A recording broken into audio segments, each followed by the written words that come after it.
Por favor, Leo, cerrame la puerta.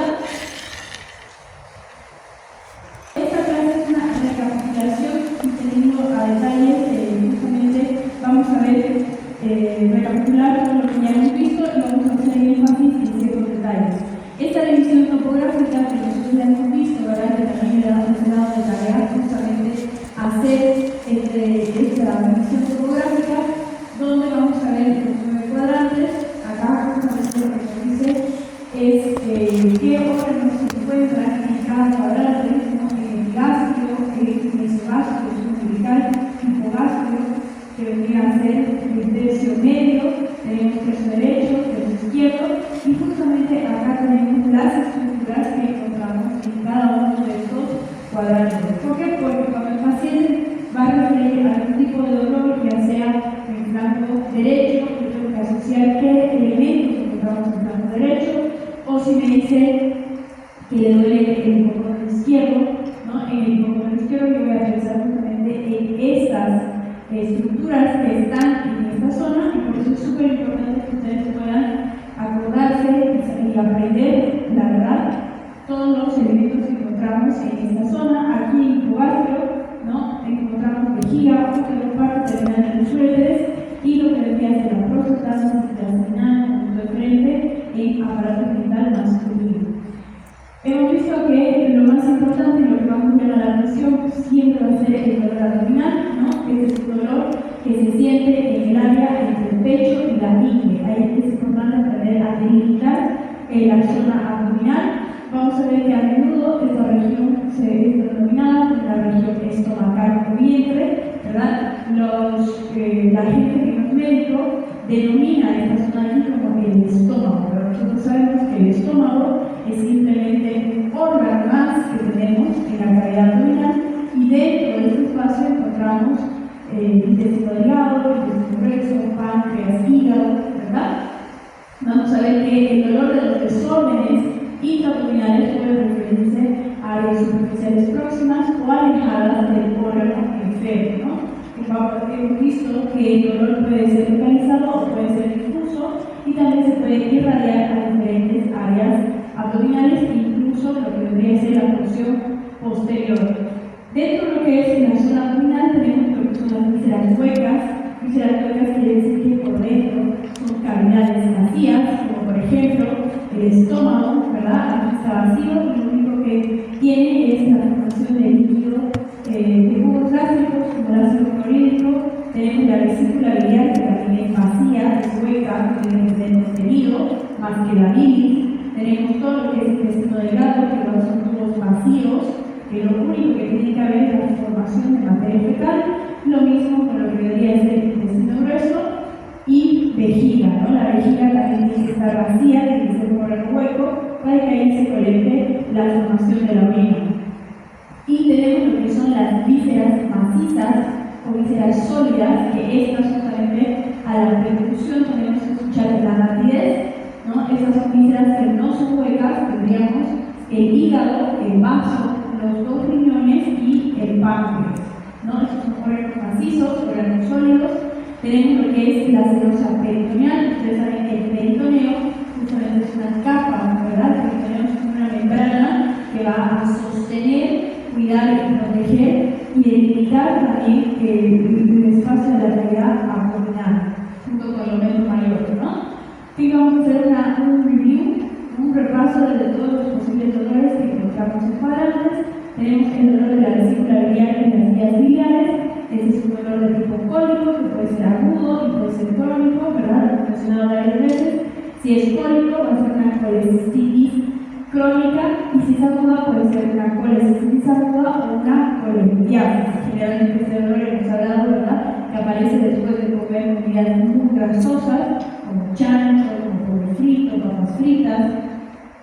La localización siempre va a ser en el hipocondrio derecho. Este dolor puede estar irradiado hacia la parte posterior de la escápula, en el ángulo inferior, y puede estar acompañado de vómito, ictericia, ¿verdad?, la ictericia conjuntiva, y también la fiebre. El dolor de la vesícula biliar, entonces la reacción luego de las penetrasas, porque el hipocondrio derecho es la misma diapositiva que está duplicada.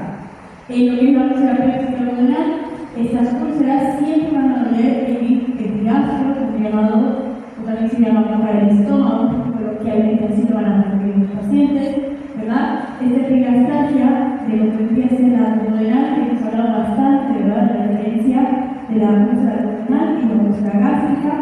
La úlcera abdominal, vamos a ver que el bastante dolor que va a generar ardor y va a doler comer, perdón, va a haber dolor de comemos, en realidad. Vamos a ver que la úlcera abdominal alivia el dolor con comidas y con antiácidos, como por ejemplo el omeprazol, la retinoína, el alcal, el enol, el digestan, ¿no? No se presentan ayunas y suele despertar al paciente en las noches. En la úlcera pélvica gástrica, que también va a ser en la región del epigastrio, vamos a ver que las comidas empeoran el dolor, puede aparecer una a 2 horas después de comer y va a estar asociado con náuseas y vómitos. En las enfermedades del intestino delgado, como que justamente la porción del mesogastrio, es donde encontramos todo lo que es el hilo, sobre todo, va a ser un dolor hipocólico, ubicado en la zona periumbilical y umbilical. Vamos a ver que puede haber paroxismos dolorosos por intervalos cortos, ¿no? Va a haber un cambio en la peristalsis y puede existir una oclusión completa, ¿no? El tránsito del intestino delgado puede estar justamente perjudicado y va a haber la oclusión completa, causando vómitos, porque existe la devolver esos mismos en el tránsito, y va a haber la distensión abdominal. Cuando hablamos del dolor de colon, vamos a ver que el paciente va a presentar ganas de ir al baño y también aflojar los flancos, ¿verdad? Esos son los gases que están acumulados. También va a ser paroxismo doloroso, por eso el paciente le duele como un flaco, ¿verdad? Y en caso del dolor de colon, en caso que haya una oclusión completa, va a haber una distensión progresiva, ¿verdad? Justamente lo que les mencionaba la anterior clase con la formación del fecaloma, ¿verdad? Eso va a ser una distensión progresiva con estreñimiento precoz, porque justamente la formación de materia fecal no va a lograr su liberación, se va a ir acumulando y el paciente va a entrar en una periodo de constipación. Y lo que son también, vamos a ver que el dolor del colon, justamente el trayecto que va a estar involucrado va a ser fosiliaca derecha, porque encontramos el ciego, colon ascendente, mesogastrio umbilical para el colon transverso, flanco o vacío izquierdo va a ser para el ángulo esplénico, ¿verdad? Que se relaciona con el vaso, y la fosiliaca izquierda vamos a encontrar el sigmoides, ¿no?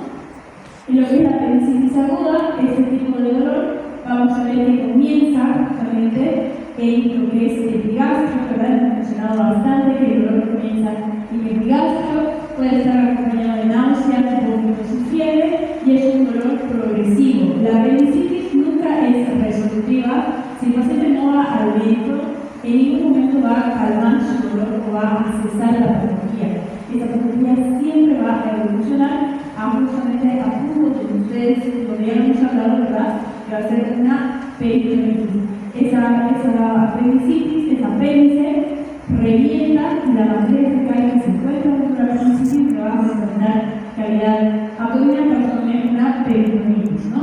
Es el dolor progresivo hasta que la víscera se rompe. Cuando se rompe, ya no hay dolor, ¿ya?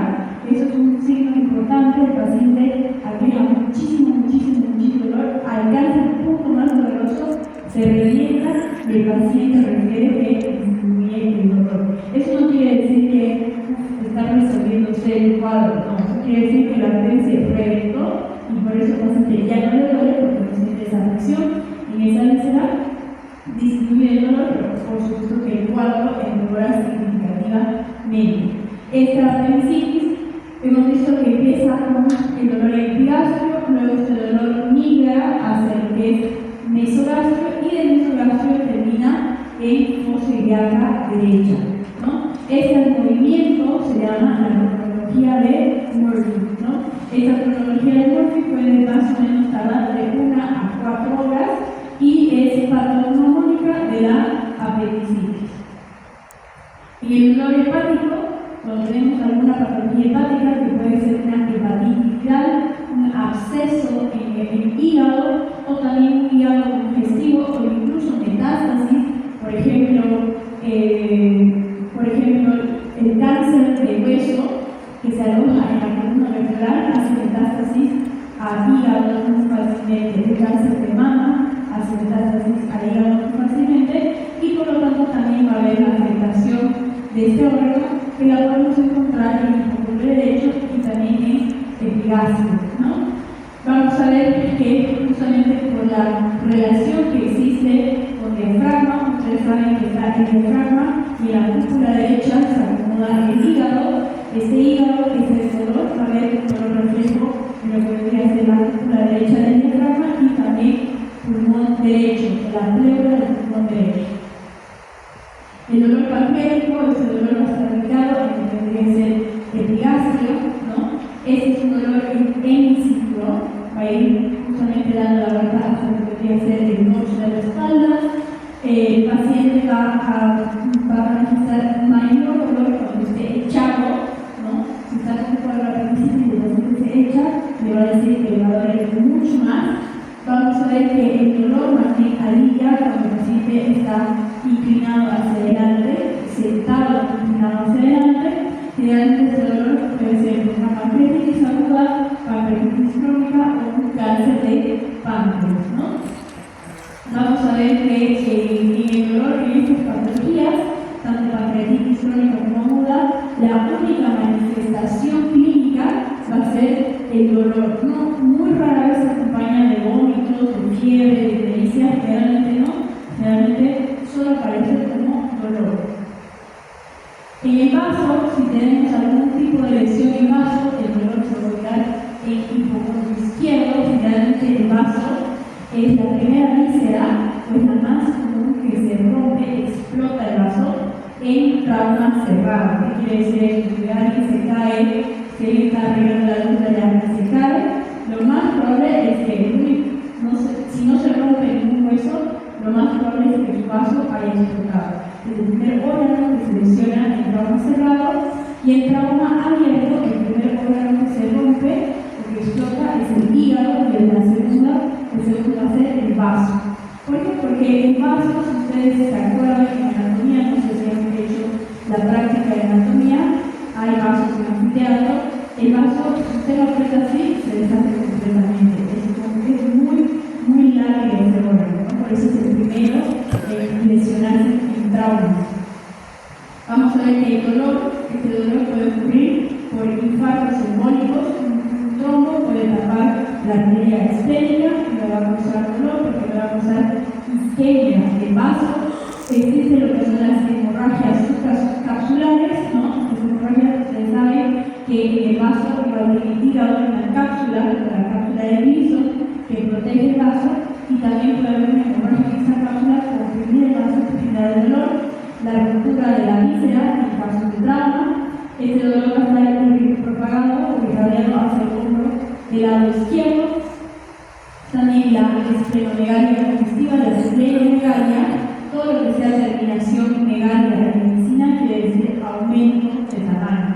Cardiomegalia, ¿verdad? Esplenomegalia, hepatomegalia es el aumento del tamaño de ese órgano. Esta esplenomegalia generalmente está asociada a enfermedades como por ejemplo la leucemia, que es un tipo de cáncer, ¿verdad? Es cáncer en la sangre. La esplenomegalia es patognomónica de lo que debería ser la leucemia, tanto linfoblástica como mieloblástica. Y vamos a ver que como la esplenomegalia es el aumento del crecimiento del vaso, el paciente va a sentir un peso en hipocondrio izquierdo que ha aumentado de tamaño. Entonces, vamos a ver que dentro de los síntomas que vamos a tomar en cuenta en cavidad abdominal son la ictericia, ¿no? Que generalmente está asociado a dos cuadros. El paciente puede tener ictericia porque hay una falla en el hígado, ¿verdad? Porque hay una falla en vías biliares, o puede haber una hemólisis, ¿no? Una ictericia hemolítica. Ustedes saben en el oficio que cuando el glóbulo rojo se destruye, libera bilirrubina. Entonces, un paciente puede estar manchado de amarillo o por falla en la vía hepatobiliar o por hemólisis, ¿no? Alguna anemia hemolítica algo está causando que los glóbulos se revienten, se mueran y se está liberando esa bilirrubina. Las náuseas, que hemos dicho que acompañan el vómito hemos hablado que existe de origen central, de origen periférico, ¿no? El origen central puede ser por un tumor que involucra el hígado y el periférico es el que tiene el reflejo del vómito, ¿no? Hemos hablado de la constipación o estreñimiento y también hemos hablado de la diarrea. El dolor abdominal y la manera de ubicarlo. Generalmente el abdomen sano no tendría que tener ningún tipo de dolor, ¿no? Vamos a ver que si existe dolor a la palpación, puede haber un proceso patológico y se debe especificar el sitio del dolor abdominal y por eso hay que distinguirlo entre un dolor objetivo y un dolor subjetivo. Son dos cosas diferentes, ¿no? El dolor objetivo es el punto realmente doloroso del abdomen y el dolor subjetivo es el dolor que prefiere el paciente, que puede estar mal localizado, que puede estar irradiado, ¿no? Y justamente para ello existen los puntos dolorosos. Vamos a hablar de los puntos dolorosos. El primer punto doloroso que vamos a ver es el punto cístico. Este punto cístico justamente está relacionado para ubicar a la vesícula biliar y ver si al palpar este punto cístico duele. Si duele, puedo relacionarlo justamente a lo que es una colecistitis o una colelitiasis, ¿no? Entonces, ¿cómo voy a ubicar este punto cístico? Este punto cístico se encuentra en la intersección de la línea media clavicular derecha y el borde costal del lado derecho, generalmente al nivel del noveno cartílago costal. Voy a mostrar aquí. Este va a ser el punto cístico. Esta parte de aquí es el punto cístico. Si se dan cuenta, está en relación al borde costal.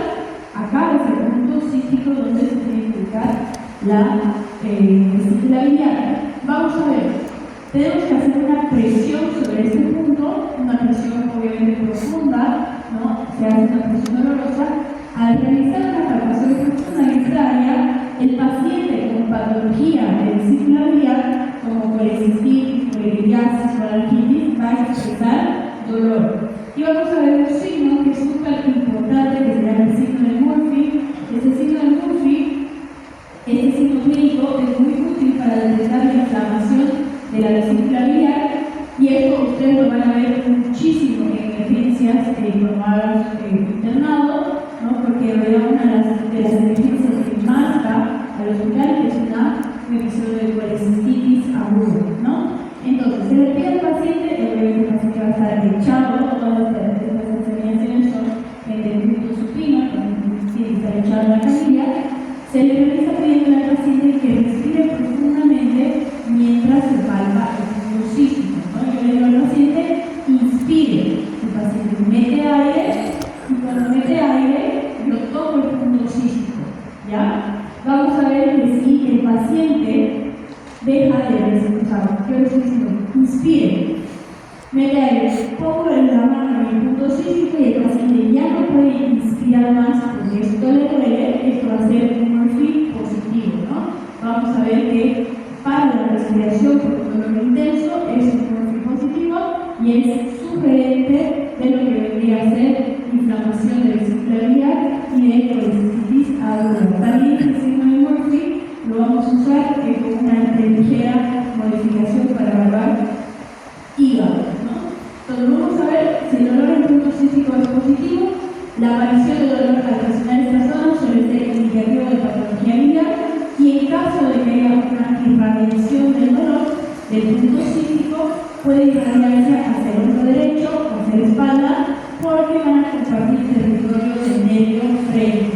Ustedes saben que el nervio frénico es una rama del nervio vago, ¿no? Que va a tener territorio torácico y abdominal y justamente esta irradiación del dolor hacia la parte posterior es por esta comunicación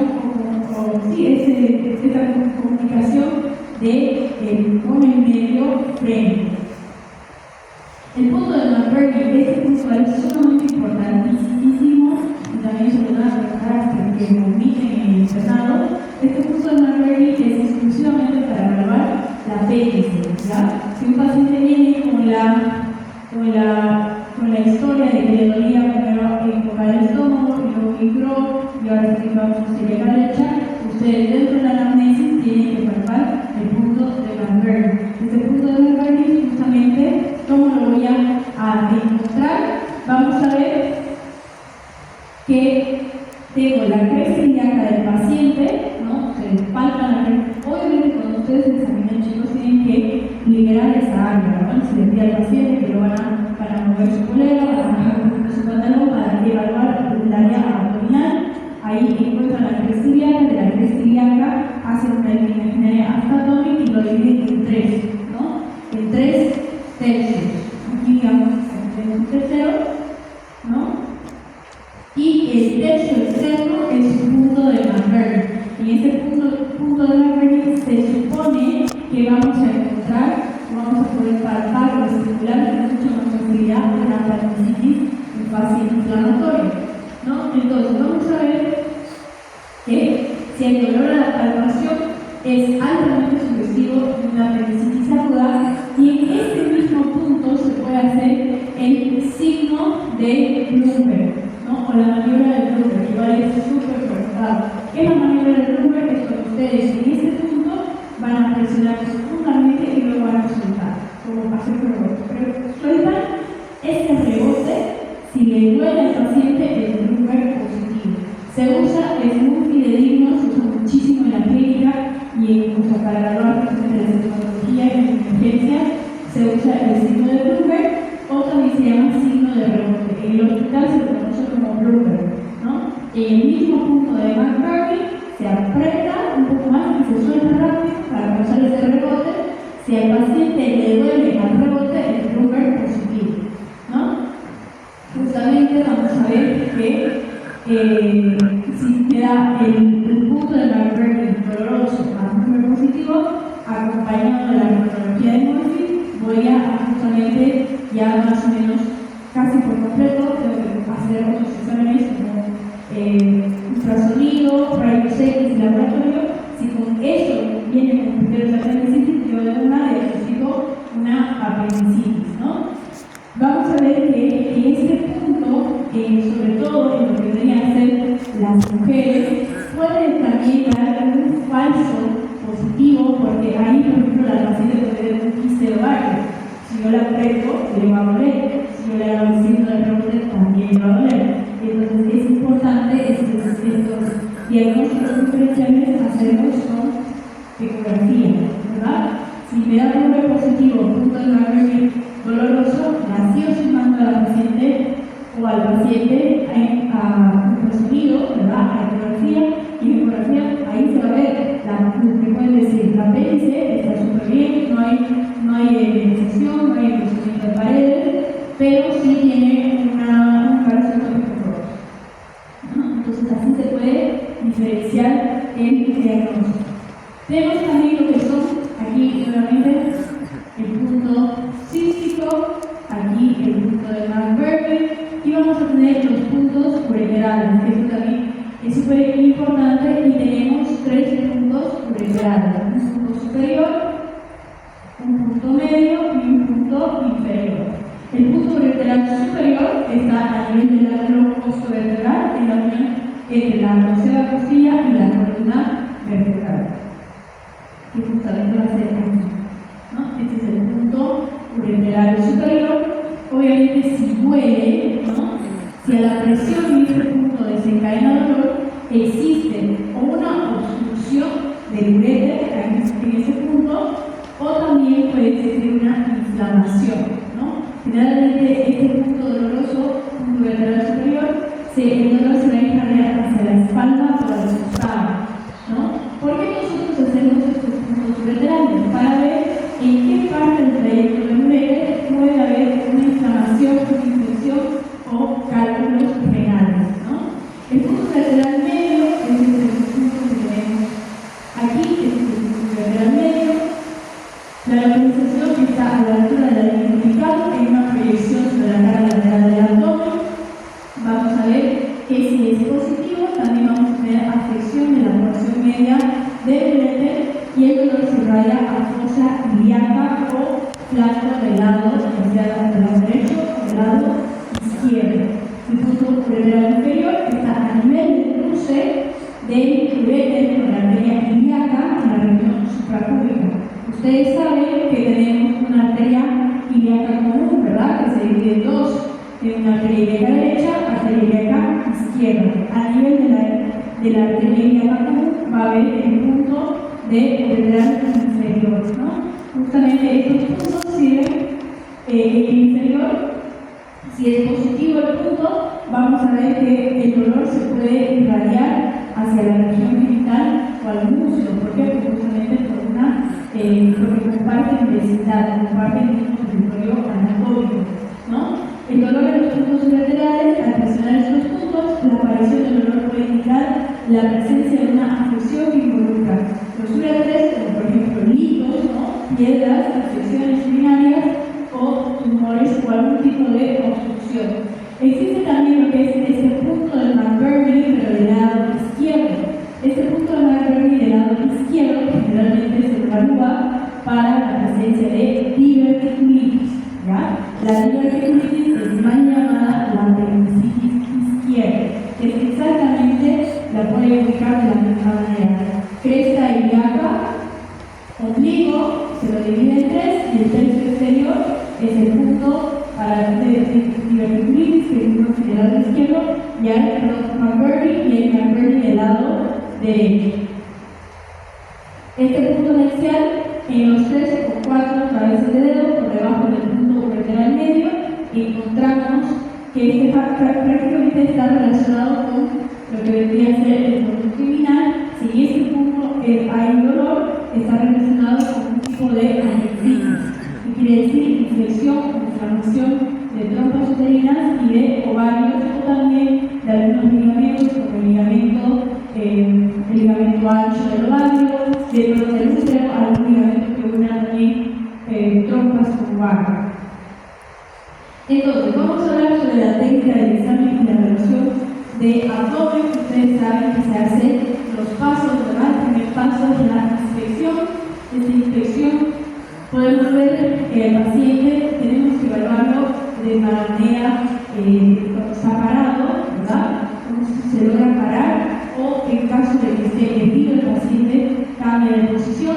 Tenemos que también evaluarlo en caso de evaluarlo echado en el glúteo supino, y también hacer movimientos en el glúteo lateral, tanto el lado derecho como el lado izquierdo, porque hay patologías que empeoran o mejoran si ustedes lo mueven de lado, ¿no? Por ejemplo, en la pancreatitis, el paciente justo que va a irse sentado hacia la posición como ocultándose, ¿no? Una posición hacia adelante porque suele calma el dolor, y también el decúbito prono, que es estar panza abajo, se le dice, ¿no? De panza, también calma el dolor. En la peritonitis, el paciente está así, como tieso, ¿por qué? Porque va a haber una apnea en tabla. En la zoitis, esta zoitis generalmente es un dolor en lo que dice el músculo psoas, que está 100% asociado a la apendicitis. Ustedes van a aprender en cirugía, es el tema estrella, porque ustedes el próximo año ya en cirugía, ¿no? Van a ver que para evaluar la apendicitis existen muchísimos signos, existen como 12. Uno de ellos es justamente evaluar al músculo psoas, porque la apéndice detrás del apéndice encontramos la porción final del psoas. Por lo tanto, si hay una inflamación e infección del apéndice, vamos a ver que este psoas, porque hay psoas mayor y psoas menor, ¿verdad? El psoas mayor es el que va a estar comprometido con la apendicitis, y existe una zoitis. Y en caso de que haya cólicos, pues generalmente el paciente adopta estas posiciones fetales, ¿no? Porque estas son posiciones antiálgicas. Tenemos que en inspección también, por supuesto, tenemos que valorar piel del paciente. Tenemos lo que es la ictericia, ¿no? Esta ictericia debe estar bastante alta porque ha tenido pared abdominal. Generalmente la ictericia ocurre cuando tenemos tinte de palmas, plantas conjuntivas, pero si el nivel de la bilirrubina va aumentando, obviamente esa bilirrubina se va a ir acomodando y depositando en diferentes lugares. Tenemos lo que es esta parte de aquí, que esta paciente tiene vitiligo, ¿verdad? Han debido escuchar esta enfermedad. Vitiligo es una enfermedad autoinmunitaria donde de células de melanina, que son las que se encargan de depositar justamente el pigmento en la piel.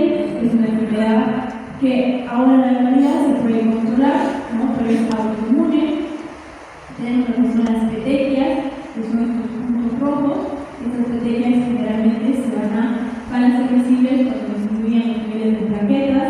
Tenemos lo que es la línea negra, que es esta línea que vemos aquí, de encima de la línea AGA, muy normal en pacientes embarazadas y pacientes puérperas.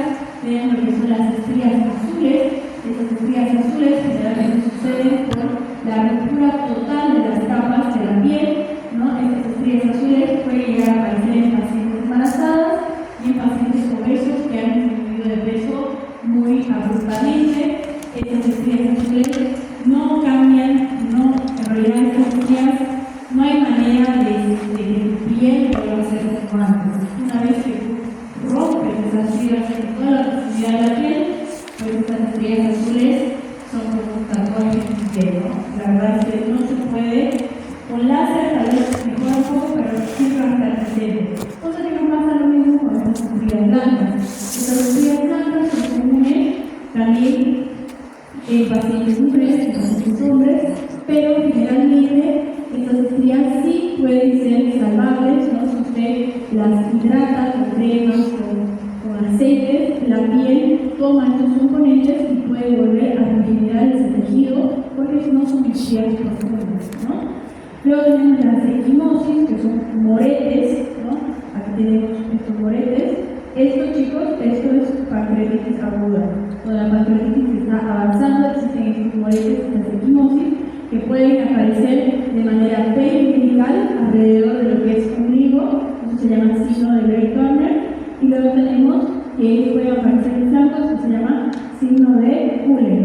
Y las cicatrices también es importante evaluar al momento de la inspección, porque justamente estas cicatrices van a indicar si la paciente tuvo o no algún tipo de cirugía, porque como la cirugía ayuda a sumar a antecedentes, ¿verdad?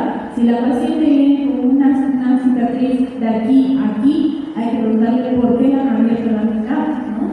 ¿Por qué? Si te dicen, si tuve una peritonitis hace 5 años y la única manera de cerrarme era la barra de que había torácica que había abdominal, bueno, eso es un antecedente sumamente importante, ¿verdad? Aquí también, por ejemplo, se ve la cicatriz de una cesárea, esta es una cintura de Fanny Steele, que es la que se hace actualmente, ¿no? Antes se hacía el paraumbilical, que era la completamente sobre abdomen, sobre todo la fibra abdominal. Aquí también existe, hay otra incisión que se hace, incisión de Cohen, que antes se hacía también para sacar la vesícula biliar, ¿no? Y hay que ver si esta cicatriz está, porque no, obviamente si ustedes se fijan, no es lo mismo, ¿verdad? Esta cicatriz que esta cicatriz, ¿no?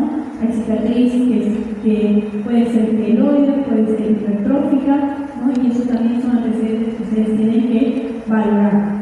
Tenemos también en inspección, hay que ver lo que son las venas, o la presencia de venas, que no es normal. Esto se llama, este es el signo de la cabeza de medusa, este signo de cabeza de medusa es por una hipertensión portal, ¿no? Si se fijan, en el centro, en la región umbilical, hacia la periferia, va a haber la protrusión de estas venas. Esto generalmente se da en pacientes que tienen una cirrosis en fases avanzadas, cáncer hepático, y también puede existir en pacientes mujeres que tienen algún tipo de cáncer global. Este otro, vamos a ver que también va a ser la presencia de venas sobresalidas, pero no tiene la misma disposición que la cabeza de medusa, y esta justamente se va a dar por una obstrucción de la vena cava inferior. Estas no son tan tortuosas como vemos aquí, ¿no? En esta vemos que aumenta la presión de la vena porta, haciendo que todas las venas se dilaten, sean más tortuosas y sean más superficiales, ¿no? Generalmente este cuadro además está acompañado de ascitis. En la pared abdominal tenemos que ver justamente su contorno, ¿verdad? No es lo mismo este abdomen que este abdomen, ¿no? Podemos ver aquí atendido la paciente con una cicatriz. Hay que ver si es el panículo adiposo, si es plano, si es excavado, que ver si tiene grasa localizada, si tiene algún tipo de tumor.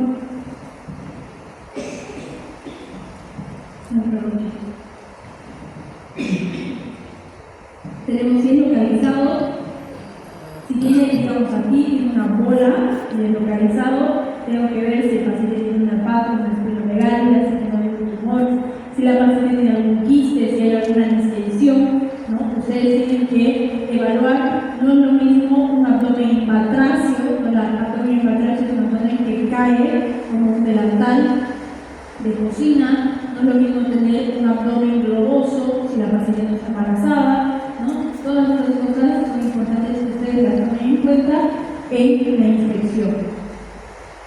En lo que es, por ejemplo, aquí, ¿verdad? Tenemos que este es un abdomen excavado. ¿Por qué está excavado? Porque no tiene panículo adiposo.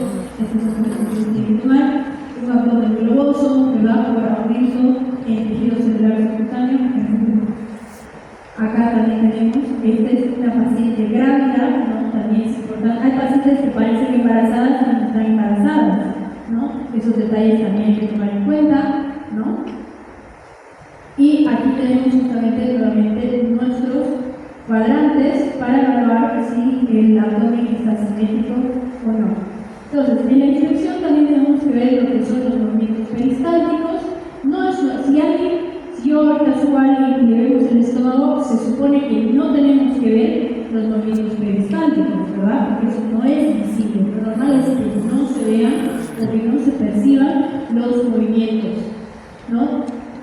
Vamos a ver que es frecuente en personas enflaquecidas con musculatura abdominal atrofiada o en una persona sumamente flaca sin tejido adiposo, sí van a ser perceptibles los movimientos peristálticos. Vamos a ver que en casos con obstrucciones pilóricas se observa el peristaltismo aumentado. Hay que ver justamente si el paciente tiene o no atonía, que es la ausencia total del peristaltismo. Se ve también lo que son los movimientos respiratorios. Ustedes han aprendido que la mujer tiene una respiración torácica y el hombre tiene una respiración abdominal, ¿no? La mujer mueve tórax y el hombre va a mover abdomen. Entonces, esos movimientos respiratorios en abdomen también se tienen que valorar. En caso de que no haya, si hay una restricción o abolición, el signo de presión inflamatoria peritoneal, ¿no? Es importante también revisar lo que es el vello púbico, porque el hombre va a tener una forma de triángulo con base en el pubis y vértice dirigido hacia el ombligo, y la mujer va a tener un triángulo invertido. ¿Por qué es importante ver estas formas? Porque si el paciente o la paciente tiene alguna discrepancia con esto, el paciente puede tener hipergonadismo, hiperandrogenismo, síndrome de Torber, puede ser hermafrodita, pueden haber diferentes causas que pueden hacer que justamente la disposición no sea la normal, ¿no? La cirrosis hepática, en el hígado no activa los estrógenos y en el hombre el que toma una distribución femenina. Vamos a ver en la percusión, ¿no? Vamos a ver que el discriminador siempre se coloca del lado derecho, por eso las camillas siempre van a estar acomodadas para que el examinador siempre sea del lado derecho, ¿no? Entonces, para la percusión también se percute. Yo pongo con dos dedos, puedes hacer con un dedo, generalmente es mucho mejor con dos, y vamos a justamente ir bajando y haciendo la percusión en todos los 9 cuadrantes desde el punto más alejado del dolor del paciente, ¿no? Y se va a poder percutir justamente el gas en el estómago y en los intestinos, en un abdomen globoso, y al percutir se encuentra un timpanismo que puede ser meteorismo, ¿no? Una persona que va a estar inflamada, hinchada, se va a poder percutir un meteorismo. Se percute de forma descendente en las caras anterior y lateral y tercio inferior del tórax. Entonces, tenemos que se percute, algunos lo ponen así, ¿no? Ponen la mano extendida y el dedo índice van a ir percutiendo para escuchar mejor. Y si ustedes percuten bien, se escucha clarísimo, o matidez o timpanismo, ¿no? Vamos a ver el área segmental del Trauber, estas áreas del timpanismo en la cara anterior, inmediatamente por encima del reborde costal, ¿no? Que justamente es esta área que vemos aquí, que aquí indica significa que va a haber aire en esta cámara del estómago. Tenemos también que en la cara lateral la resonancia pulmonar va a estar normal. Y aquí, a nivel del diafragma izquierdo, existe un sonido hiperresonante que va a ser justamente, corresponde al ángulo esplénico del colon, ¿no? Justamente el ángulo esplénico. Vamos a ver que en la línea axilar anterior izquierda, toda área con matidez se debe sospechar de esplenomegalia. Claro, porque hemos visto que en el hipocondrio izquierdo va a haber lo que es el vaso, si yo percuto ahí y está sonando con mucha matidez, puedo percibir que el vaso ha crecido. Esa zona va a ser también sonora y no con matidez porque se acerca a los pulmones. Ustedes saben que no es el mismo sonido la sonoridad, el timpalismo y la matidez. La matidez va a ser para órganos macizos y la sonoridad para órganos vacíos, órganos huecos. Entonces, vamos a ver que aquí vamos a percutir las paredes anterior y lateral de la base del abdomen derecho, que justamente nos va a servir para verificar hígado, ¿no? El límite superior de la matriz hepática, la base inferior de la apófisis sifoides, sigue el recorrido costal de la sexta costilla hasta el séptimo espacio intercostal entre la línea medioclavicular y la línea anterior, ¿no? Justamente acá tenemos lo que es la clavícula, y la clavícula la divido en tres. Tenemos la línea clavicular media, anterior y la línea axilar anterior, ¿no? Justamente se arma como un mapeo y tenemos en relación con lo que serían los espacios intercostales, el hígado se va a esconder, pero es posible con maniobras hacer que el hígado descienda y se va a hacer la percusión, ¿no?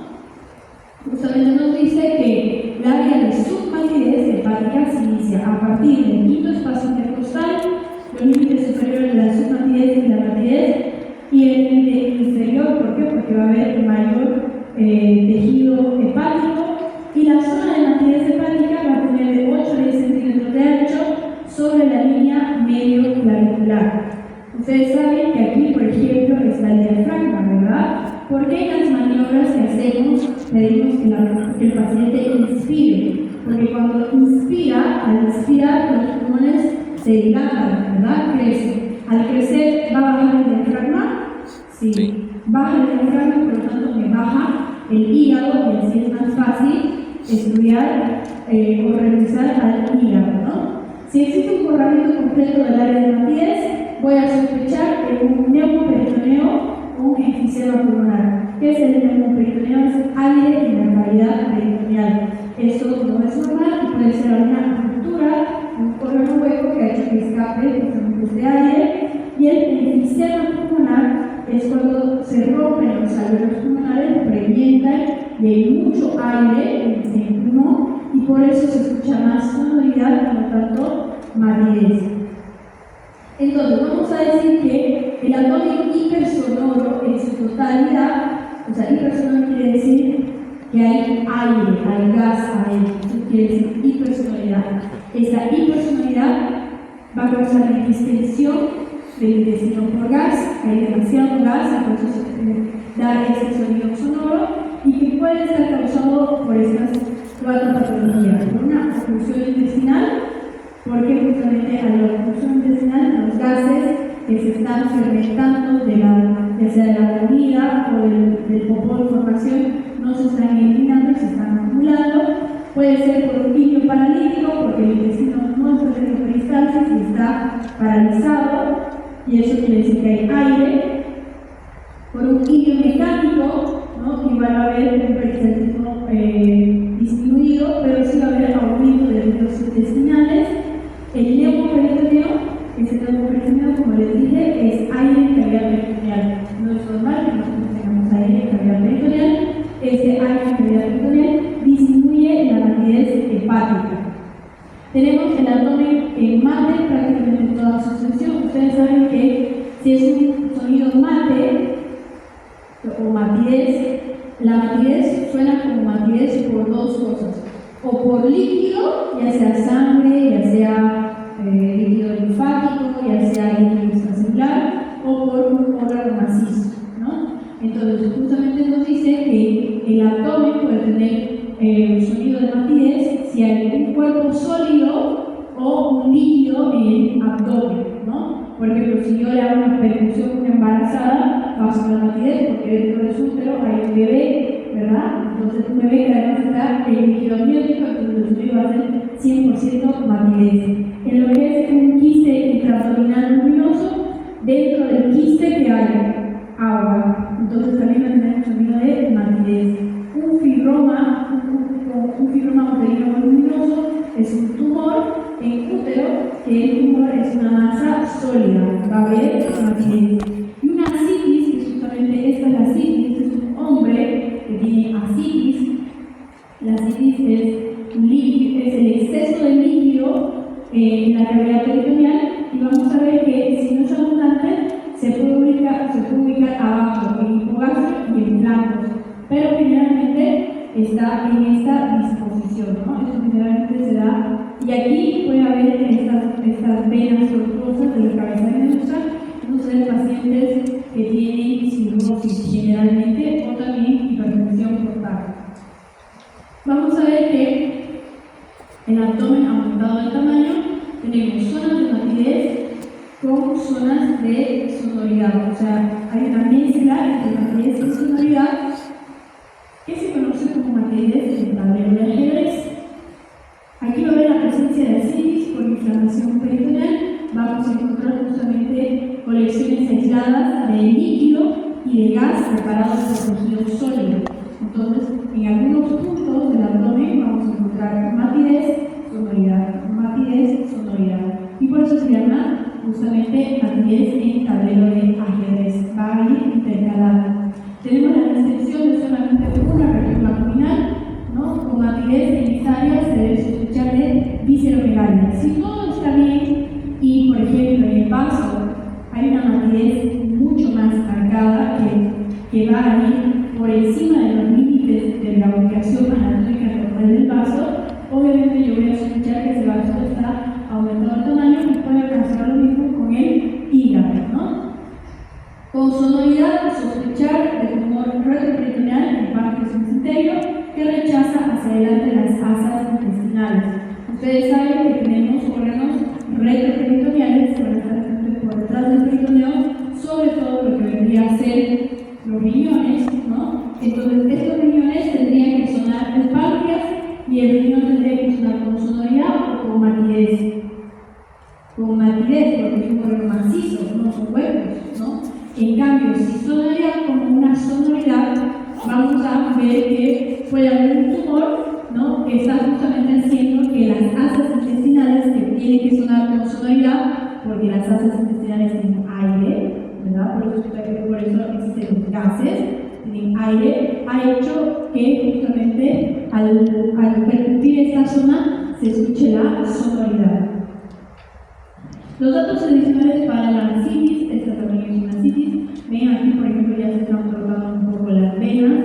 Generalmente la asitis, casi siempre, bueno, yo he visto pacientes masculinos, pacientes femeninos. En pacientes femeninos es en fase terminal del cáncer de ovario.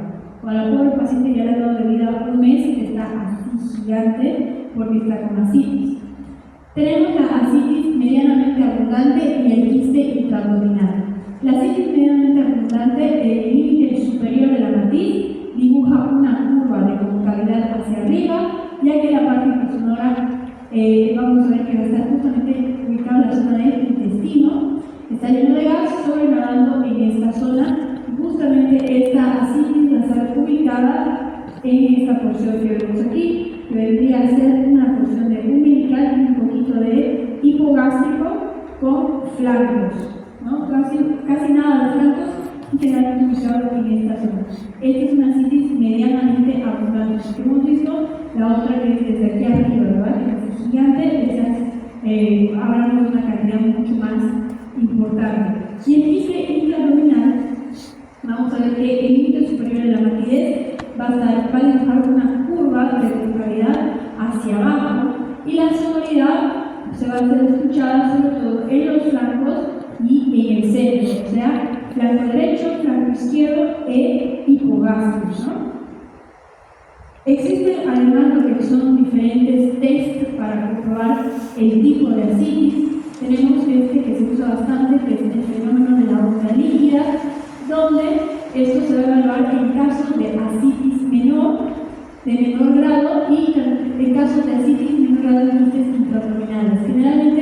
Este fenómeno de onda líquida se utiliza para estos casos de ascitis y vamos a hacer lo siguiente.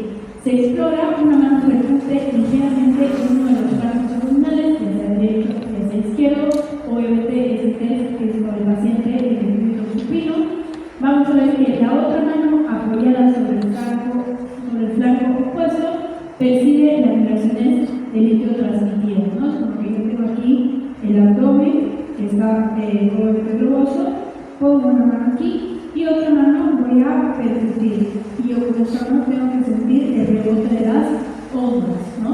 Eso me indica que la cantidad de líquido que hay dentro es importante porque está haciendo justamente el movimiento de las paredes, ¿no? Y vamos a ver que una tercera persona también tiene que estar involucrada y tiene que poner justamente su mano en la mitad del abdomen, a nivel del ombligo, para justamente ver si el golpe, la vibración llega por completo a la pared contralateral donde estamos palpando, ¿no? Si esto es positivo, vamos a ver que obviamente el paciente tiene una cantidad considerable de líquido, ¿no? Que esto se lo hace en casos, por ejemplo, donde en servicios de salud donde no tienen su equipo ecográfico. Generalmente en la ecografía se lo mide, se cuantifica y el ecógrafo te dice tiene 4 litros adentro de líquido, pero como no existe esto, una manera relativamente fácil de más o menos cuantificar la cantidad de líquido es a través de esta maniobra. Existe esta otra maniobra que es pidiéndole al paciente que se ponga en decúbito lateral, que se llama el fenómeno de la matidez cambiante, porque si es líquido tiene que sonar como matidez, ¿verdad? Porque líquido y sólido suena como matidez. Se le pide al paciente que se que se ponga de costado, ¿verdad?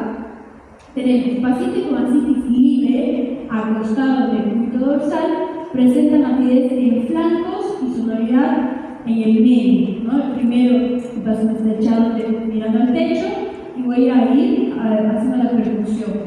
Este paciente va a tener matidez en flancos y sonoridad al medio, pero si yo le hago que se ponga de costado, obviamente la disposición va a cambiar y voy a tener justamente en la parte de acá tengo matidez y en la parte que ha quedado libre voy a tener sonido timpánico o sonoridad, ¿no? Justamente esto que me va a indicar que este líquido está completamente libre en la cavidad abdominal y se mueve dependiendo de la posición que esté el paciente y por supuesto también es indicativo de una gran cantidad de líquido libre, ¿no?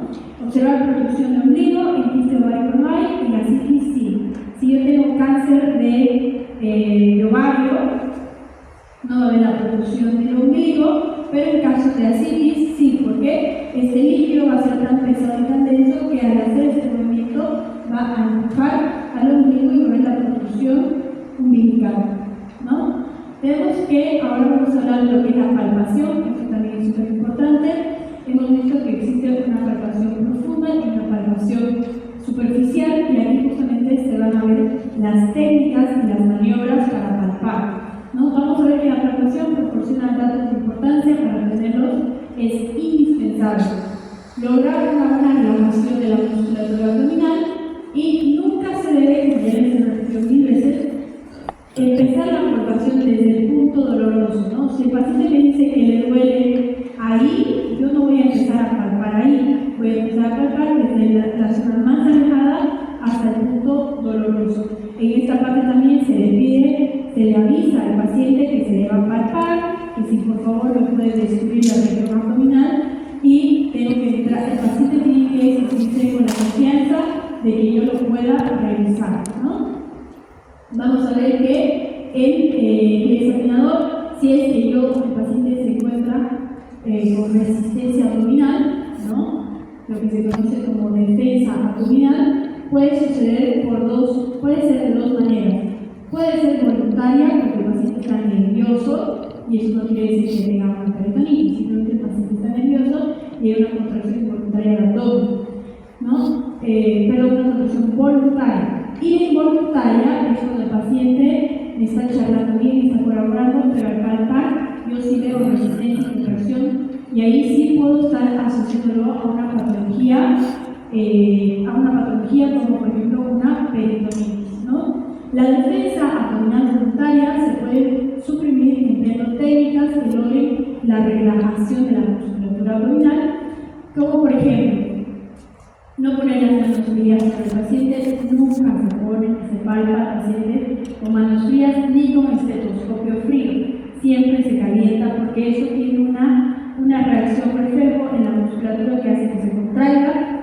Vamos a ver que asegurar al paciente que no se le haga repentinamente nada que le produzca molestias, no comenzar nunca el examen palpando zona dolorosa y mientras se palpa, obviamente yo voy a ir distrayendo al paciente, charlando, comunicándome con él para que el paciente esté en confianza y colabore justamente a la palpación que se le está realizando. Entonces, vamos a ver la palpación superficial, que es la que primero se hace. Se coloca la palma de la mano sobre la pared abdominal con el antebrazo del examinador en el mismo plano que esa pared, o sea, tiene que estar al mismo nivel de la camilla, ¿verdad? Porque si yo palpo en el piso va a ser diferente, o si yo palpo así también va a ser diferente. Lo ideal es que esté en el mismo plano. Se hace, lo ideal es que se haga con mano descubierta y no con mano enguantada. Vamos a ver que la superficie flexora de los 4 últimos dedos se realiza pequeñas compresiones con estos 4 dedos utilizando la yema de los dedos, ¿no? Es una palpación profunda donde yo no hago así, sino que voy palpando, hago una palpación profunda en los cuadrantes. Se busca también las áreas sensibles o que tengan la contractura muscular y se le va a explicar al paciente. Le voy a palpar aquí, por favor, me avisa si le duele, si le genera una molestia, ¿no? Debe ser realizada con suavidad y gentileza. Entonces, vamos a ver en la palpación superficial, normalmente la pared abdominal a la palpación tiene que ser plana, no tiene que haber ningún tipo de resistencia, debe deprimirse al ejercer la fuerza suave, la presión suave, y en caso de que sea anormal, vamos a ver que puede presentar una resistencia generalizada o localizada. Dependiendo si es generalizada o localizada, puede haber un tumor intraabdominal, donde al palpar, por ejemplo, si tiene un tumor en el colon transverso, yo voy a palpar esa zona y la duro como piedra, ¿no? Puede haber una visceromegalia, puede haber, por ejemplo, los pacientes que tienen chagas, tienen megacolon, que es el colon gigante. Ese colon gigante también es perceptible en la palpación superficial. Y en caso de que exista la resistencia, digamos, yo quiero palpar y ese abdomen está durísimo, porque ya me en tabla, sin duda alguna va a ser una inflamación peritoneal. Entonces, vamos a ver lo que es el abdomen en tabla, ¿verdad? Que es la contracción, que se ve así, que parece que el paciente está subiendo mientras está en el punto supino. Hay una contracción sostenida de lo que son los músculos rectos abdominales y los oblicuos transversos del abdomen, ¿no? Y es imposible la relajación.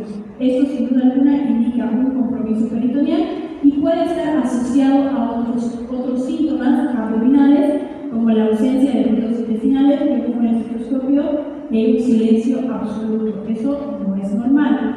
Vamos a ver que puede haber la restricción de la respiración abdominal, puede haber dolor en el fondo del saco de Douglas, en la exploración rectal, el pacto rectal, y puede haber el dolor en rebote que habíamos visto, ¿no? En la palpación profunda, la palpación superficial es más ligera, ¿verdad? No tengo que presionar fuerte, simplemente es apoyando con una presión sobre las yemas de los dedos, pero sí en la palpación profunda, como se fijan, ya tiene que haber mayor presión con la mano que se palpa, se levanta ligeramente la parte posterior de la mano y tiene que hacer una angulación de la mano justamente para hacer la presión necesaria. Dependiendo de cada médico, usted puede hacer con una mano o puede hacer doble presión usando las dos manos. Yo nunca uso las dos manos porque no es necesario para mí. Yo uso una mano y hago mayor presión, ¿no? Porque justamente con dos manos vas a generar mayor dolor y lo único que tú estás buscando una confirmación o una negación del punto doloroso. No es necesario lesionar al paciente en la palpación profunda. En la palpación profunda igual manejamos las mismas reglas, desde el punto más alejado del dolor a acercarnos al punto doloroso también, a ver, vamos haciendo los 9 cuadrantes, ¿verdad? Y puede ser cuando se hace un movimiento mínimo circular para precisar algún tipo de dolor, ¿no? Vamos a ver que durante la maniobra el paciente debe tener sus brazos uno al lado del otro. Obviamente que el paciente no va a estar así todo deshecho, se tiene que pedir que se ponga en un supino, ¿no? Con posición anatómica para hacer la revisión. Se le pedirá que respire lentamente con la boca abierta, justamente para relajar los músculos. Se puede usar las dos manos para tener mayor territorio, mayor exploración de la superficie. Se puede colocar una mano sobre la otra, como les mostraba, ¿verdad?, en esta anterior foto, una mano sobre la otra y ejercer la presión necesaria para una palpación más profunda. En mi caso sí se usa una palpación doble manual en pacientes que tienen panícula adiposo muy extenso, en pacientes obesos, en pacientes con sobrepeso.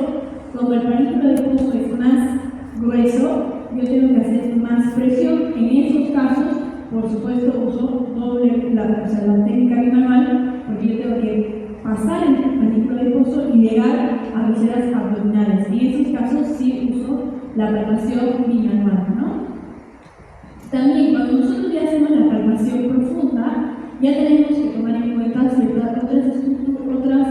otros rasgos que no tomamos en cuenta en la palpación superficial, como por ejemplo las expresiones de la cara de este paciente, ¿no? Si yo lo voy palpando y el paciente me va haciendo gestos, sin duda alguna van a ser puntos dolorosos que yo tengo que tomar en cuenta, ¿no? Por eso se dice, si buscas el comprimir el abdomen, el paciente acusa dolor, o a veces te dicen, me duele dolor, no, me duele bien. Listo, ese es un punto doloroso, no voy a seguir haciéndole doler más, ¿verdad? Vamos a ver que mientras se palpa, se debe distraer la atención del paciente, o hay que charlar, hay que distraerlo para que la musculatura se relaje. Vamos a ver y tenemos que estar pendientes de la expresión del rostro del paciente, pero si yo tengo un dolor abdominal a la palpación más la contractura muscular, es una sugestión de peritonitis, ¿no? En la palpación profunda tengo que estar muy atento a las reacciones de la cara de este paciente.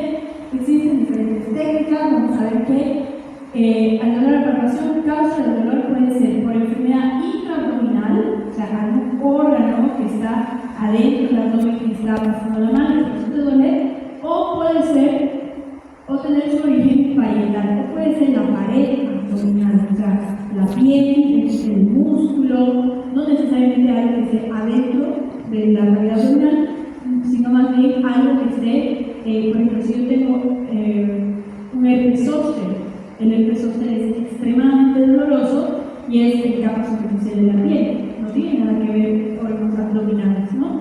Entonces vamos a ver que para identificar el dolor parietal tenemos dos técnicas. Primero vamos a ver esta técnica de aquí. Esta técnica hay que hacer que el paciente en el cuello dorsal trate de levantar la cabeza o de levantar los pies para producir la contracción de los abdomen, en los músculos abdominales, como si estuviera haciendo un abdominal. Al hacer así, se contrae el abdomen, va a haber la contracción, y vamos a ver que este ejercicio no permite que la presión ejercida por la mano del examinador alcance a las estructuras intraabdominales, ¿verdad? Cuando yo hago la presión, al paciente le duele cuando se tiene que agarrar justamente un pliegue adiposo, hago que realice esa contracción muscular, y si la presión ejercida por la mano del examinador, yo siento esa presión que hace el paciente, no llega hasta lo que es órganos intraabdominales, voy a comprobar que el dolor es molestia de la pared abdominal, no de los órganos que están adentro. Y aquí tenemos otra técnica que es hay que comprimir entre dos dedos un buen pliegue de piel y el tejido celular subcutáneo, agarrándolo como un rollito, ¿no? Si yo agarro ese rollito y al paciente le duele, quiere decir que el dolor está en pared parietal y no en órganos intraabdominales, ¿no? Acá, por ejemplo, en el signo de enfermedad intraperitoneal aguda, existe este dolor en rebote que tenemos, que se llama el signo de Bloomberg, y lo que vendría a ser apendicitis, pero también se puede usar en varias zonas del abdomen. Vamos a ver que el dolor al rebote con una o ambas manos se ejerce durante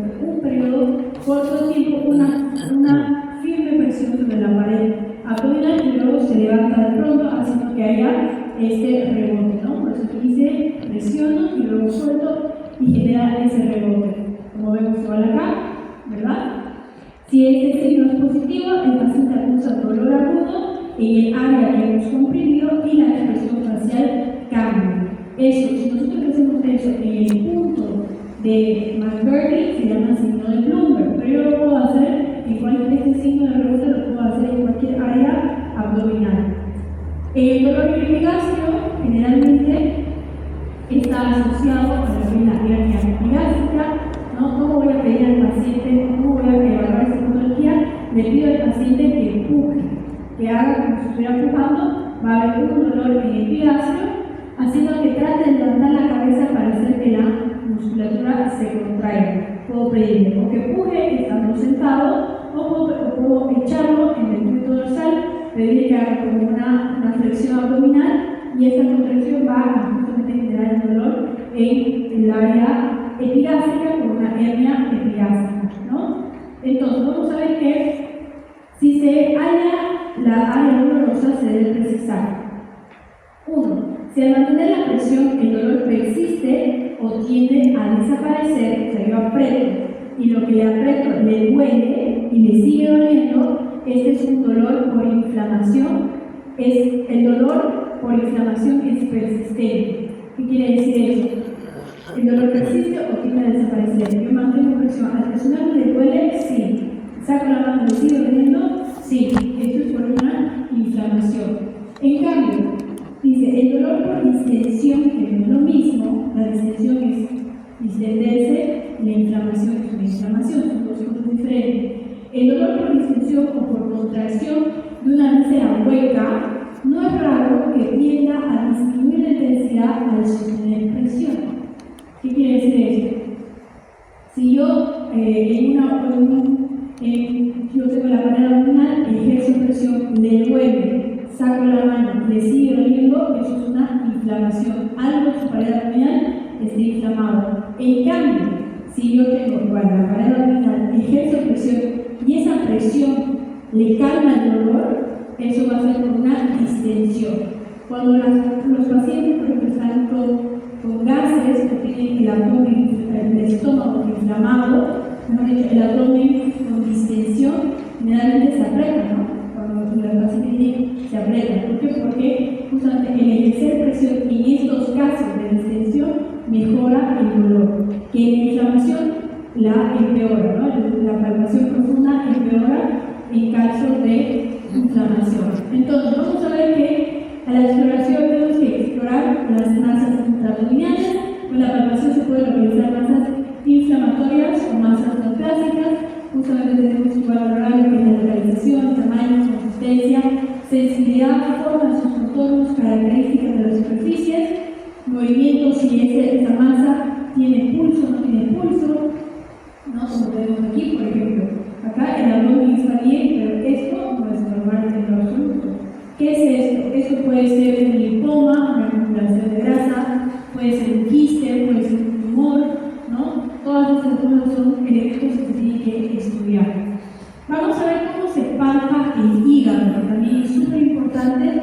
Esta palpación de hígado obviamente no se hace a todos los pacientes, se hace a los pacientes que vienen con problemas de hígado o sintomatología del hígado. Entonces, se le pide, si nosotros nos acomodamos a la derecha del paciente, se coloca la mano izquierda en contacto con la pared posterior, ¿no? O sea, debajo en la espalda se pone la mano izquierda y la mano derecha se va a poner encima de las costillas, como un sándwich, como agarrando un sándwich.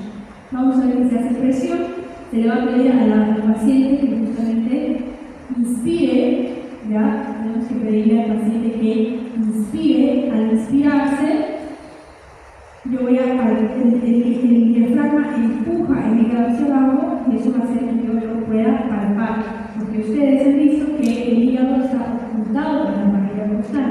En la inspiración disminuye, desciende, ¿verdad? Y es palpable, así como se ve en la imagen, ¿no? Justamente dice, con las manos en posición, se le pide al paciente que inspire profundamente al tiempo que la mano izquierda, la que está abajo de la espalda, empuja hacia arriba, hace presión hacia arriba, y la derecha se mueve ligeramente hacia el rebordo costal hasta encontrarse con el borde del hígado, ¿no?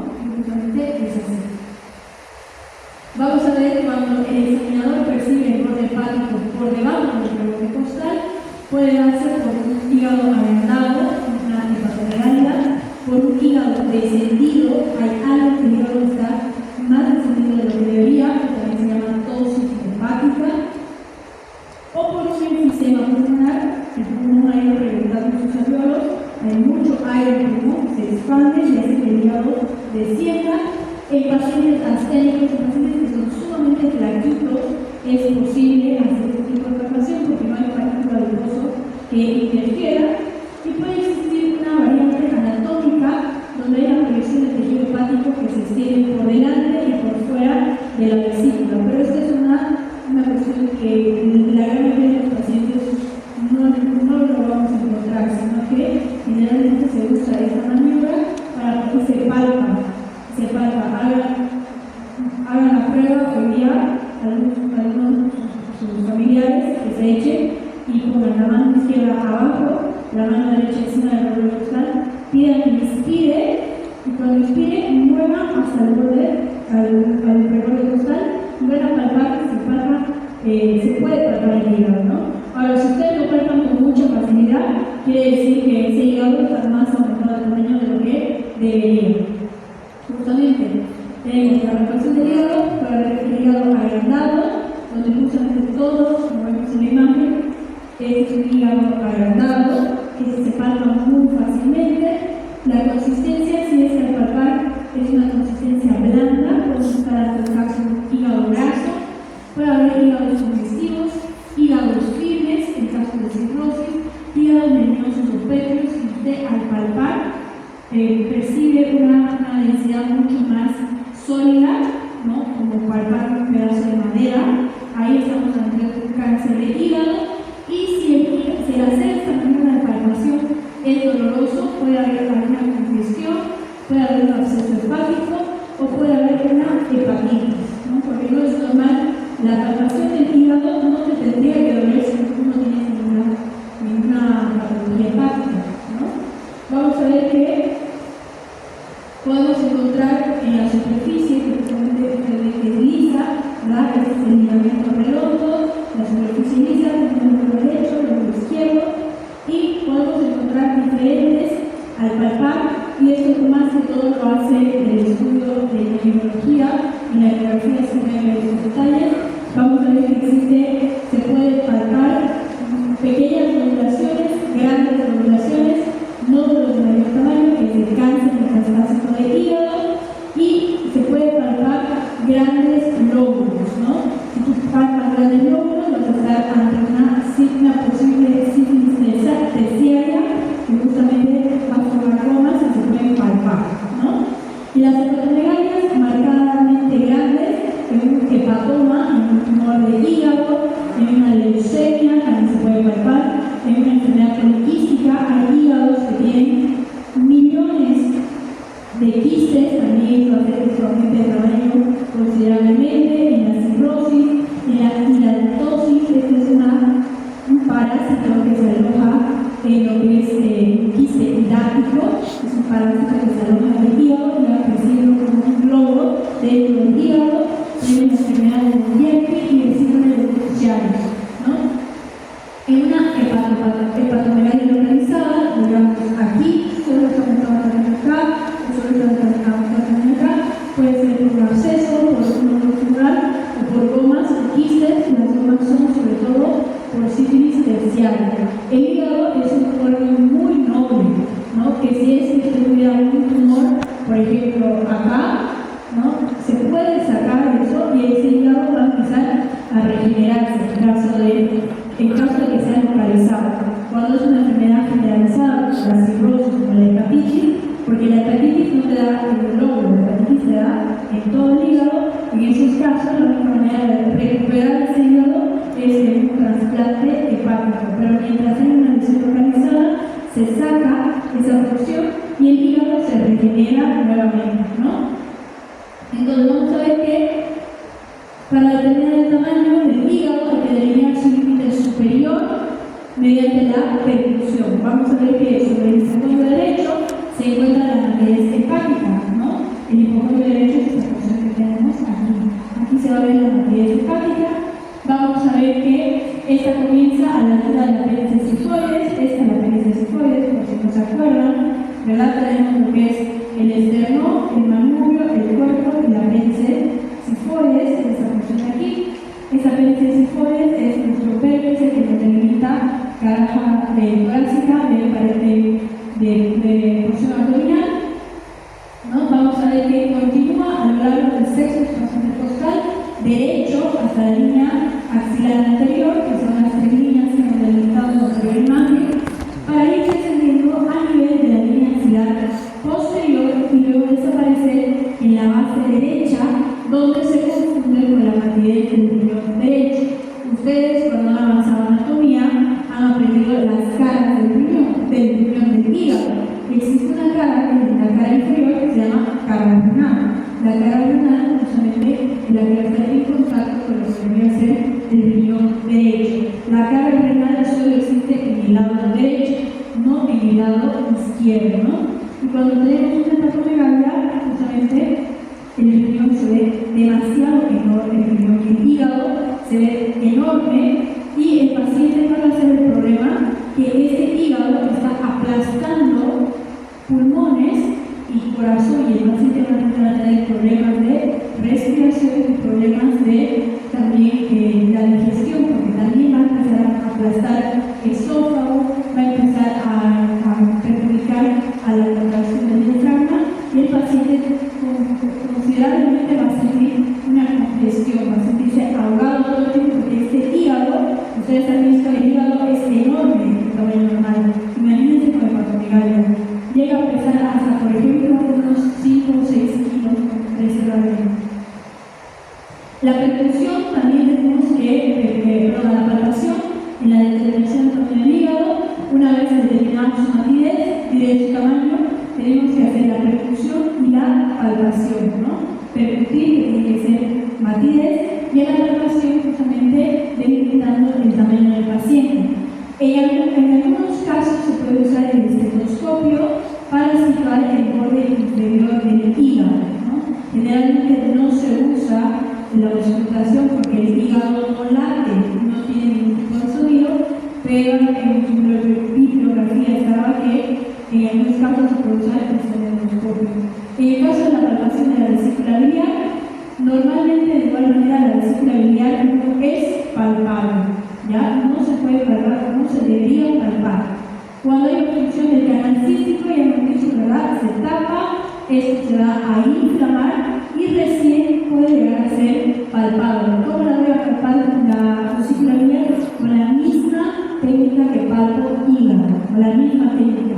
En caso de que haya una colecistitis, va a haber un dolor localizado.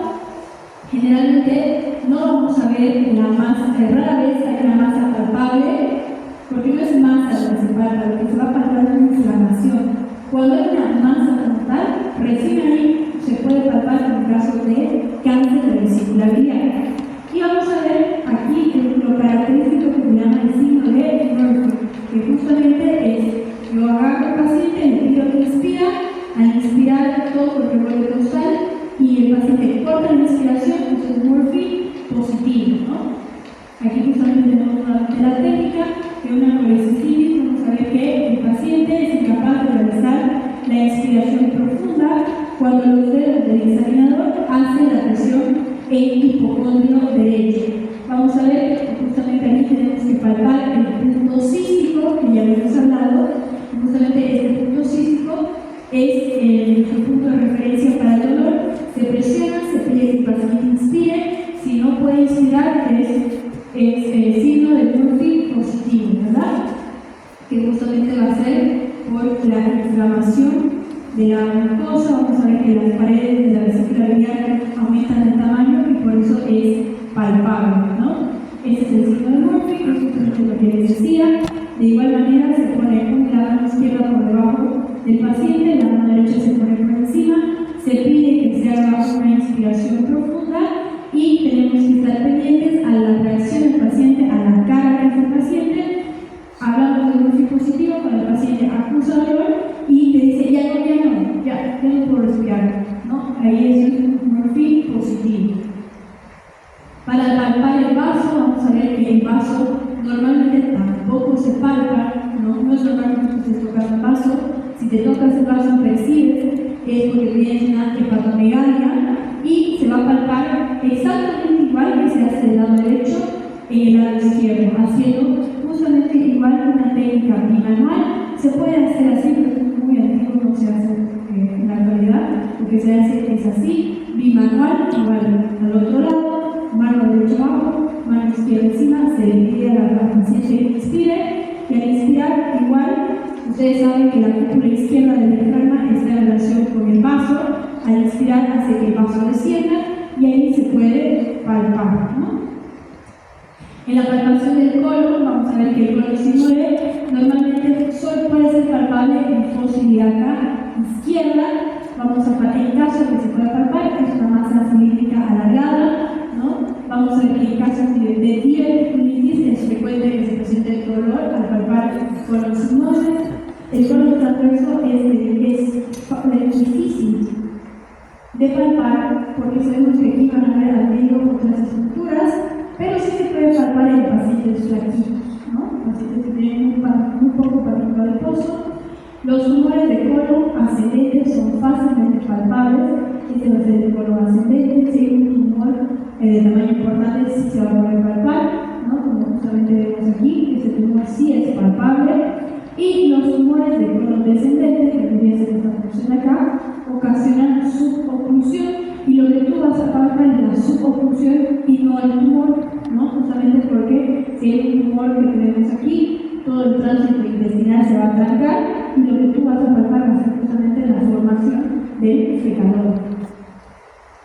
Tenemos también que la palpación del colon, a modo de exploración física, se tiene que hacer justamente respetando bimanual. Se puede palpar lo que es el ciego, se puede palpar colon descendente, ángulo hepático, colon transverso, ángulo esférico, colon descendente y el sigmoide, ¿no? Y sí se puede palpar siempre y cuando haya la posibilidad. Un paciente que tiene sobrepeso no vas a poder palpar ni un chifle colon, pero en pacientes ascénicos o pacientes con bajo peso sí se puede palpar y se va justamente palpando en el mismo orden. Empiezo del lado derecho hacia el lado izquierdo. La palpación del apéndice, hemos visto que se hace, ¿verdad?, en lo que es el punto de McBurney. El apéndice normal no es doloroso a la palpación, y para la apendicitis aguda hay el dolor en el punto de McBurney, ¿no? También, como les decía, existen muchísimos signos que se pueden usar para confirmar la apendicitis. Esto lo van a ver a detalle en cirugía, súper interesante. Estas se hacen en emergencias, estas tres con el punto de McBurney sí o sí se hacen en emergencias de cualquier paciente con sospecha. Tenemos punto de McBurney positivo, es apretar ahí y que le duela, es el primer signo.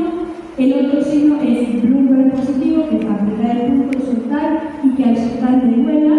El tercer punto es el signo de Roslin, que también se usa, que el punto de McBurney que está aquí, yo voy a hacer la presión rebote en el lado izquierdo.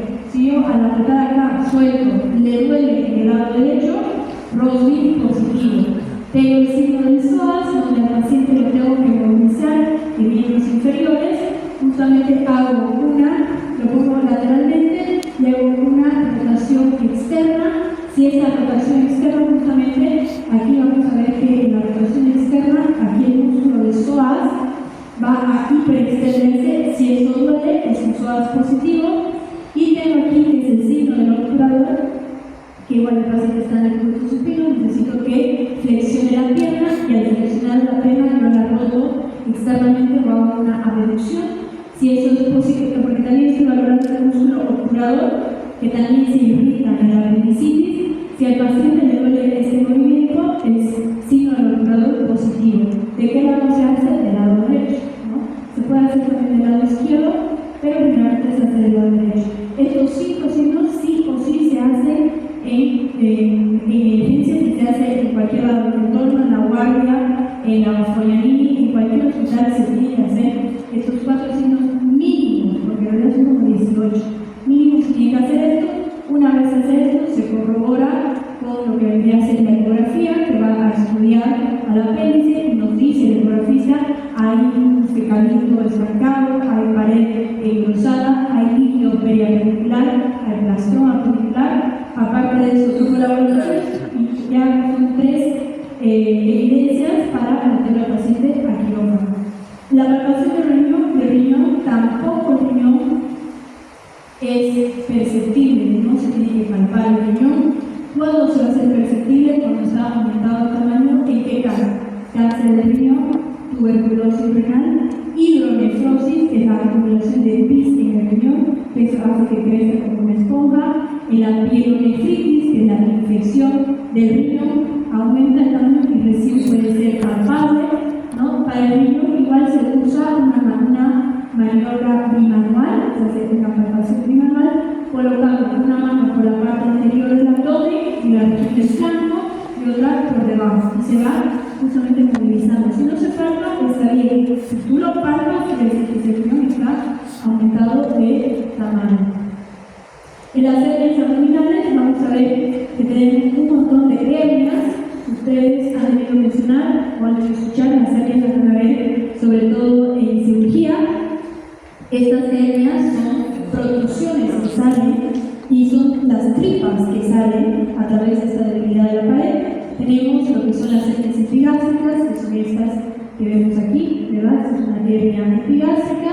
Tenemos lo que es acá también, ¿no? Que va a estar justamente epigástrico y puede haber alguna salida de algún órgano que está ahí a través de esta debilidad de pared. Tenemos la hernia umbilical, que es esta hernia que vemos aquí. Es muy común en bebés, que puede, después de los 7 días se evoluciona y es autorresolutivo.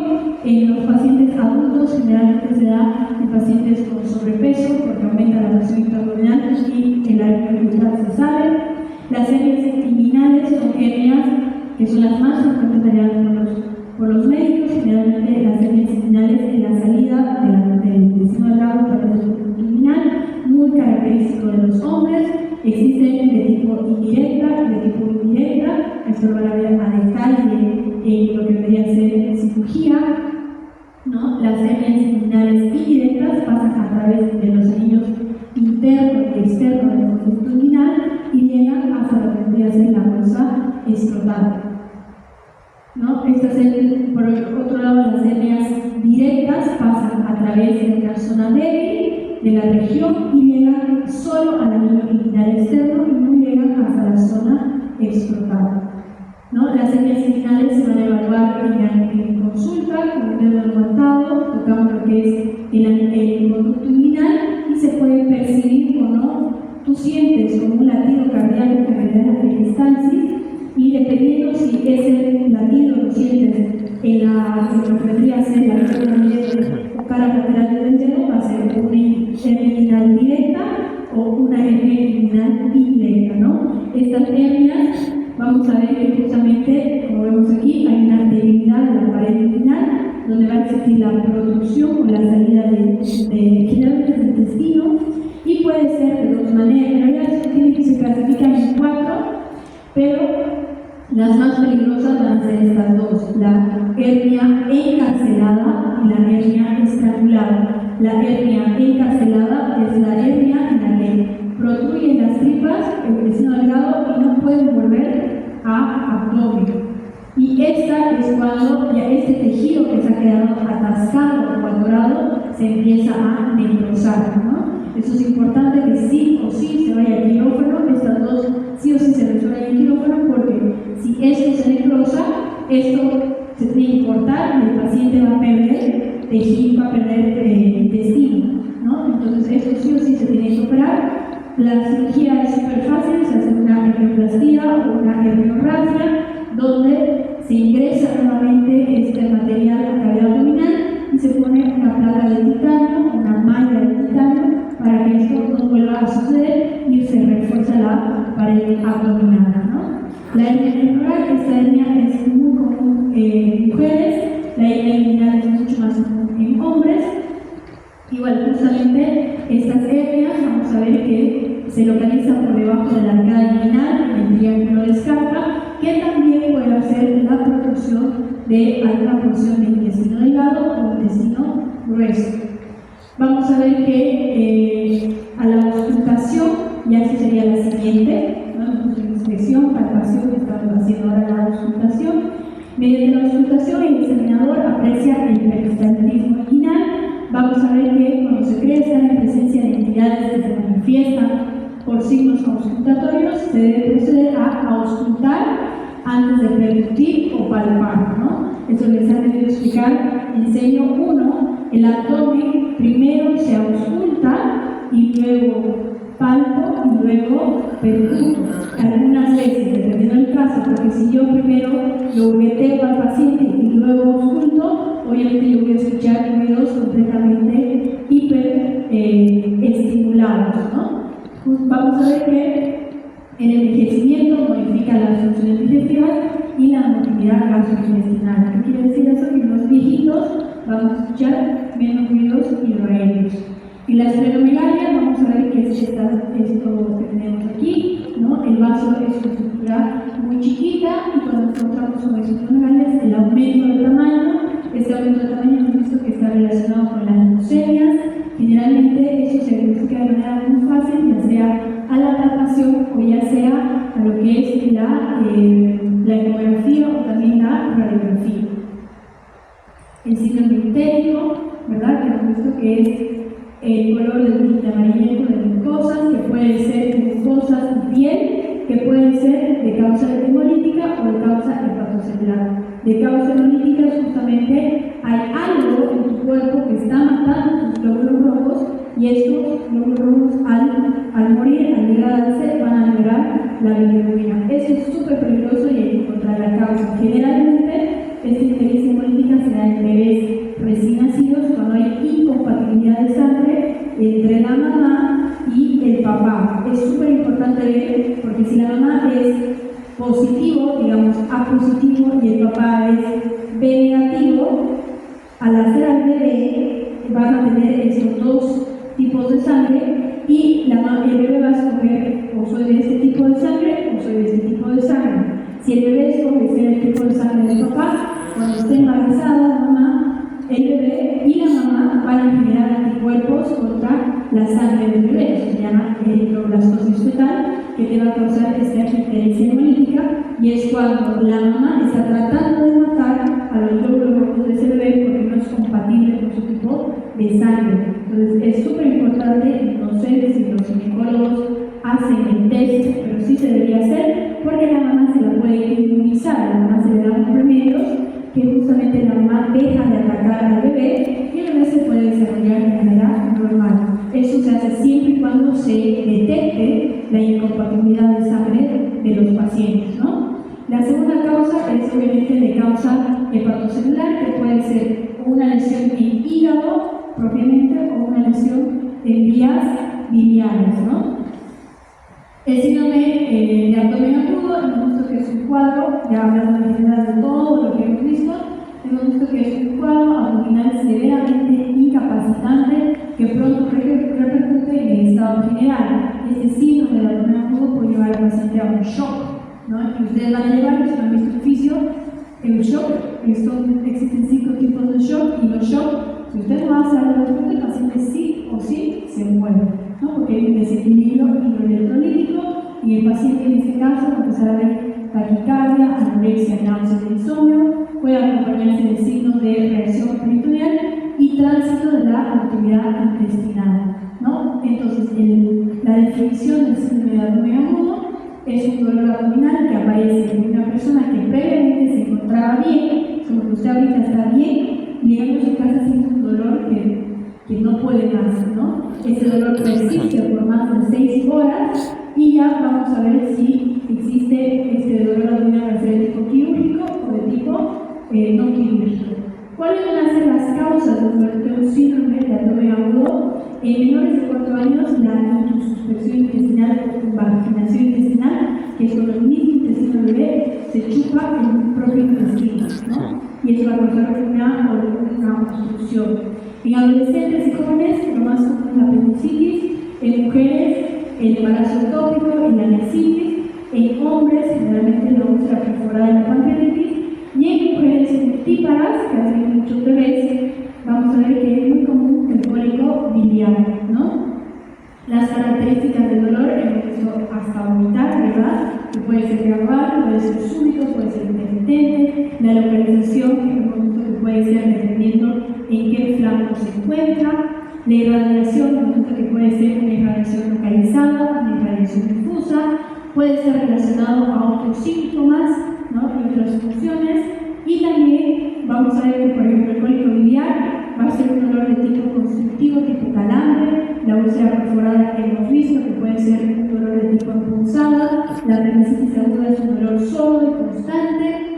Puede haber acompañado de vómito. Hemos visto los dos tipos de vómito, ¿verdad? Central y periférico.